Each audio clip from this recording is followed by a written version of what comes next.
بسم اللہ الرحمن الرحیم۔ السلام علیکم۔ جب علامہ اقبال کو داتا صاحب نے لسی بنا کر دی تھی۔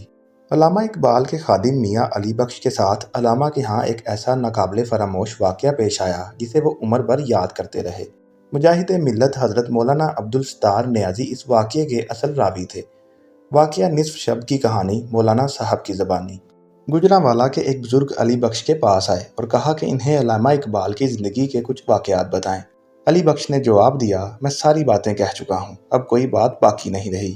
جب اس بزرگ نے اصرار کیا تو علی بخش نے کہا، ہاں ایک واقعہ ایسا ہے جو پیش آیا، مگر علامہ اقبال نے اس کی تفصیلات مجھے نہیں بتائیں۔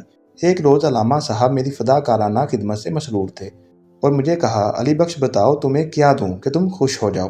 میں نے جواب دیا کہ جو معاملہ آپ کو ایک دن پیش آیا تھا اور میں نے اس کے بارے میں آپ سے سوال کیا تو آپ نے بتانے سے انکار کر دیا تھا، وہ بتائیں۔ علامہ نے فرمایا، اب بتانا چاہتا ہوں مگر اس شرط کے ساتھ کہ میرے حین حیات یعنی عمر بھر کسی کو نہ بتانا، البتہ میری زندگی کے بعد بتا سکتے ہو۔ وہ واقعہ یوں ہے۔ ایک روز نصف شب آپ یعنی علامہ اقبال بستر پر لیٹے ہوئے بے حد بے چین اور مضطرب تھے۔ دائیں بائیں کروٹ بدلتے تھے۔ یکا یک آپ اٹھ کھڑے ہوئے اور کوٹھی یعنی مکلوڈ روڈ کے دروازے کی طرف گئے۔ میں بھی پیچھے چلا گیا۔ اتنے میں ایک پاکیزہ بزرگ اندر داخل ہوئے۔ ان کا لباس خوبصورت اور سفید تھا۔ انہیں آپ اندر لے آئے اور پلنگ پر بٹھا دیا اور خود نیچے بیٹھ کر بزرگ کے پاؤں دبانے لگے۔ اس دوران علامہ صاحب نے ان سے پوچھا کہ آپ کے لیے کیا لاؤں؟ انہوں نے جواب دیا کہ دہی کی لسی بنا کر پلا دو۔ اس پر علامہ صاحب نے مجھ سے کہا کہ جگ لے کر جاؤ اور لسی بنوا کر لے آؤ۔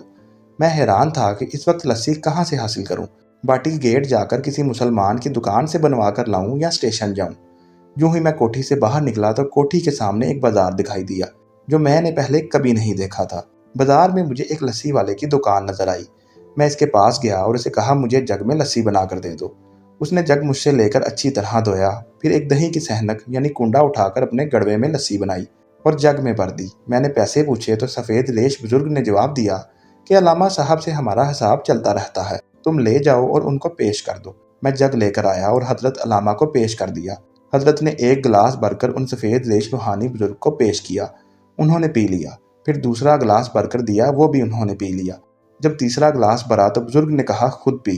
کافی دیر تک علامہ اقبال ان بزرگ کے پاؤں دباتے رہے اور باتیں کرتے رہے۔ کچھ دیر بعد وہ بزرگ اٹھ کھڑے ہوئے اور کوٹھی سے باہر نکلنے کے لیے چل دیے۔ علامہ صاحب بھی ان کے ساتھ نکلے۔ میں بھی ان کے پیچھے چلا۔ وہ بزرگ کوٹھی سے باہر نکلے تو اچانک غائب ہو گئے۔ میں حیران تھا کہ یہ کون تھے، اب کہاں چلے گئے؟ اور پھر وہ سامنے بازار بھی نہ تھا جس کے ایک دکاندار نے مجھے لسی بنا کر دی تھی۔ اس دن میں نے پوچھا، حضرت یہ بزرگ کون تھے اور دکان پر بیٹھے ریش دار بزرگ کون تھے؟